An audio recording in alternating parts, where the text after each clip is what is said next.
Good morning, everyone, and thank you for the introduction.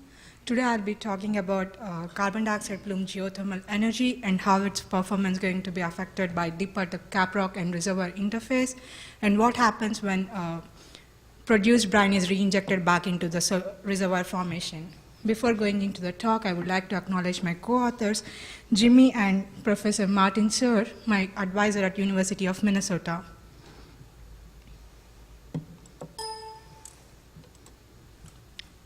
This is a brief outline of the presentation, wherein first I'll go over the background, why do we need to use CO2 as a geothermal working fluid, and what are the different well configurations, and discuss about our design of carbon dioxide plume geothermal energy system with horizontal production well. And next I'll be going over the two issues we encountered with this design, and I'll be discussing through these problems in the next few slides. And one of them is the numerical issue, which is justifying axisymmetrical simulations, and the second one is the physical issue, which is reinjection of brine into the system. Finally, I would like to conclude with some of the conclusions. We know that carbon dioxide capture and sequestration into the deep saline aquifers is considered to be one of the main efforts to reduce some of the CO2 emissions into the atmosphere.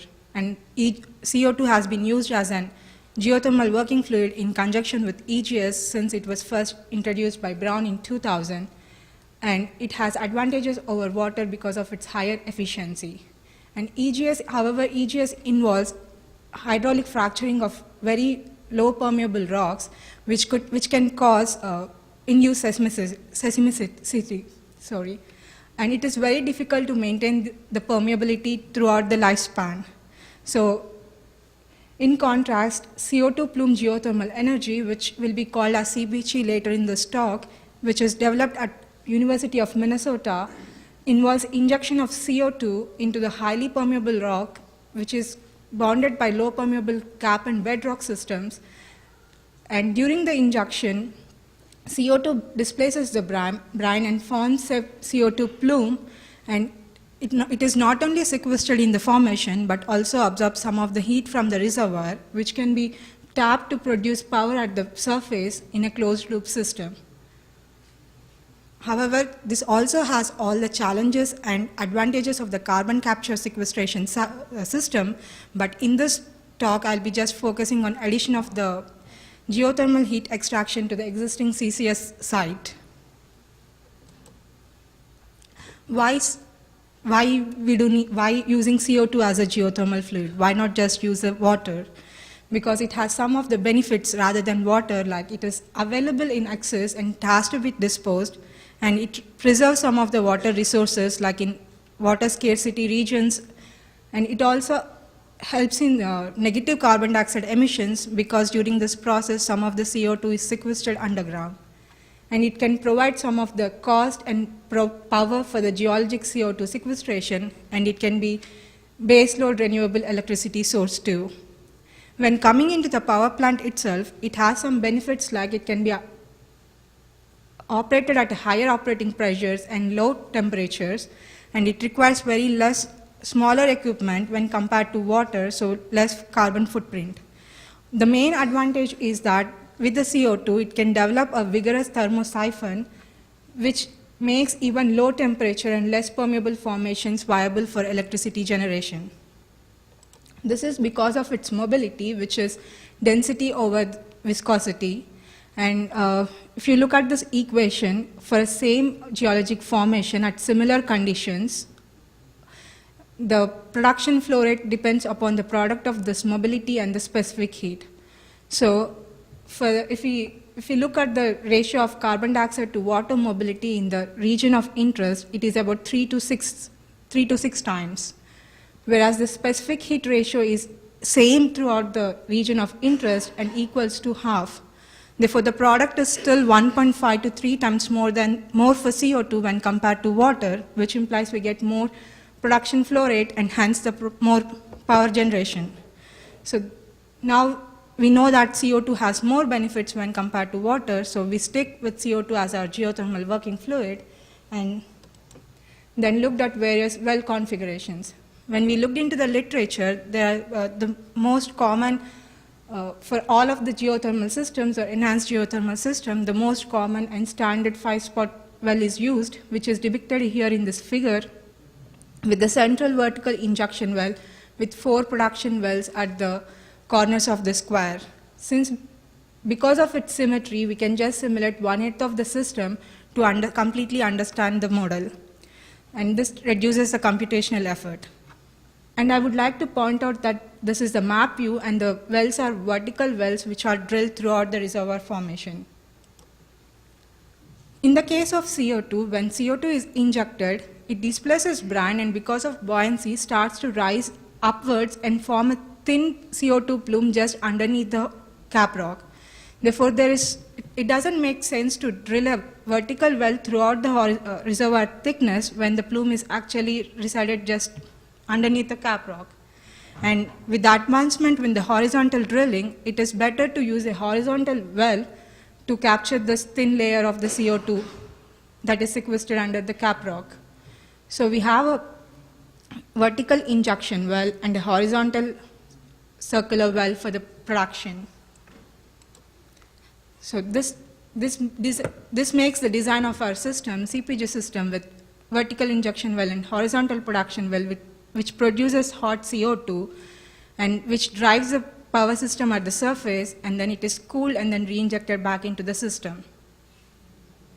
But when we are doing various simulations and considering different scenarios, we found there are a couple of issues which we have to address before going into further studies. One of them being the numerical issue, which is like justifying axisymmetric simulation. So I said we can use symmetrical plume, like horizontal circular well. But what if the plume is not symmetry?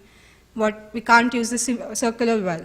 Then can we still approximate the system to be axisymmetrical system and still use this circular well thing? Or do we need to use a full-length 3-dimensional model?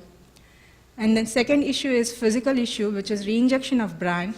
That is, though we have the production well within the CO2 plume thickness, there will be some of the brine that is produced along with the CO2, which is safe to run through the surface plant. But is it safe to reinject back the brine along with the CO2 into the same formation? So these are the 2 issues which I will be addressing today in this presentation one by one. And first, going into the numerical issue. As I mentioned, if we have a nice symmetrical plume, we can use this 3-dimensional axisymmetrical model, which reduces the computational effort to 2-dimension because of the radial symmetry. But due to the dip at the caprock and reservoir interface, there might be CO2 plume moving more to one side rather than having symmetry around the injection. So can we still approximate the system to the same model and can run the simulations for various scenarios to study the behavior over the parameter space? So in order to validate this justification, we considered a 3D Cartesian model with a thickness of 50 meters and in x and y direction 1,000 meters each. And we considered 3 scenarios. One is without dip, and the other 2 with 5 and 15 degrees dip at the caprock and reservoir interface. These are the various parameters that I have considered for the reservoir. The reservoir is at a depth of 2.5 kilometers with 10% porosity, about 50 millidarcies or 5 into 10 to the power of minus 14 meters squares. Permeability in the horizontal direction, and the vertical permeability is about half of it. And formation temperature is 100 degrees centigrade with a geothermal gradient of 34 degrees centigrade per kilometer. And the properties of the rock are similar to the sandstone. And we assume that the reservoir is first filled with brine with a salinity of 20% mass fraction. And the temperature of the injection fluid is calculated based on isentropic compression. And the boundary conditions are at top and bottom, we have no fluid flow, but there is a heat exchange due to the and which is calculated based on semi-analytical heat exchange. Whereas in the lateral directions, there is no heat or fluid flow. We use tough ECO2N module for the simulations and Petrosim 5 as the platform for creating, running, and visualizing the output. So first, in order to form the CO2 plume, we injected 2 million tons of CO2 and for 2 years, and then this is the figure which shows the formation of CO2 plume after the injection in all the 3 cases. As we know that the CO2 plume moves up deep towards the shallower depths, and we can see that in these 2 figures down here that the CO2 plume is more towards this side rather than the other side. And even this figure represents the CO2 plume formation after the initial injection period, but this is in the map view direction with the production well placed according to the CO2 plume formation, so that the produced fluid will have at least 94% of CO2, so which was found by Welch and Boyle as the minimum required amount of CO2 that should be present at all times for their direct system. And then we started producing CO2 at a rate of 1 million ton per year and looked at the heat extraction rate over time for all the cases. And from this figure, we can see that it is similar or same for all of the 3 cases. So we can say that irrespective of the CO2 plume, shape of the CO2 plume or the dip, the results are minimally affected when we have similar CO2 sweep volume. So now that we have justified of using axisymmetrical simulations, we considered 3-dimensional axisymmetrical model for rest of our simulations. And coming to our second issue of reinjection of brine, for this one we have used the model which I showed in the earlier figures, the 3-dimensional model. And in this case, as the CO2 is produced, we have about a trace amounts of brine, like about 6% in the produced fluid, and started reinjecting the same fluid back into the system. So similar to the previous case, first the CO2 plume is formed by injection of 2 million tons of CO2, and then injection is stopped, and then the CO2 production and circulation is started, and it is increased from 0 to 4 million tons in first 2 years, and then maintained constant for the rest of 98 years of the simulation.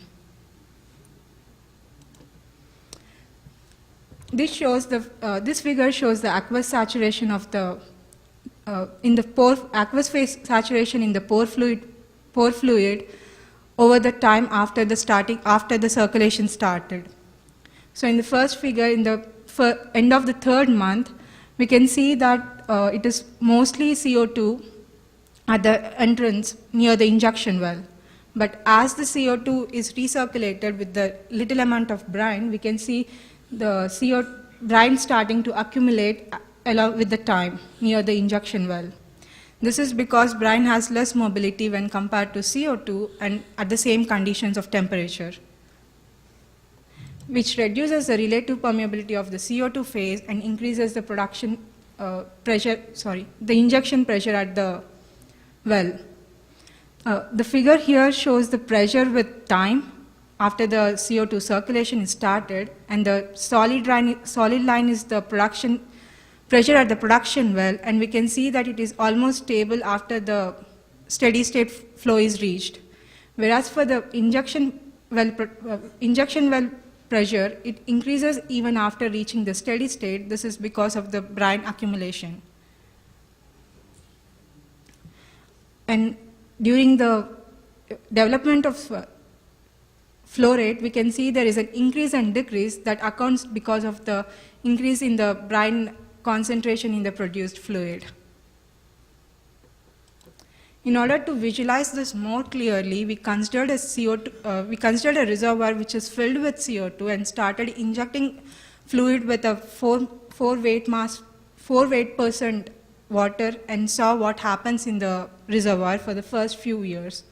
And the top figure here represents the aqueous saturation in the pore fluid, and the bottom figure shows the pressure and relative permeability at the bottom of the injection well. And I'll play this movie. And we can see that as the aqueous saturation is increasing here, the pressure is increasing and relative permeability is decreasing drastically. So it is highly recommended to remove any of the traces of the brine in the produced fluid before it is re-injected into the same reservoir formation or using the same injection well, so as to avoid any overpressurization at the injection well. This brings me to the conclusions that since CO2 plume is formed just underneath the caprock, it is practical or more useful to use the horizontal production well, which could be the circular or linear, it could be even be linear horizontal well. And the heat extraction rate or the results are minimally affected with this shape of the production well when the CO2 sweep volume is similar. So it is justified to use three-dimensional axisymmetric system to reduce the computational effort and to run hundreds of simulations to understand the behavior over complete parameter space. And it is recommended to remove any of the produced brine even before the surface plant so as to avoid any issues with even at the surface plant and reinject only the pure CO2 into the reservoir. But this separated brine could be injected elsewhere in the same reservoir formation, which could help with some of the pressure buildup and movement of the CO2 plume towards one direction, which will be discussed later in the next talk, which is on multifluid by Professor Bellicki.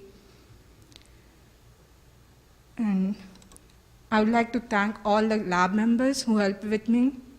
Also the CPG group, which includes Dr. Keen group, Dr. Bellicki, and Dr. Tuff group. Also the funding, so I should also thank the funding sources, NSF through Sustainable Energy Pathways Grant and DOE grant. And before taking any of the questions, I would like to point to the website energypathways.org, wherein you can find more resources on our research on CPG systems. Thank you all for coming.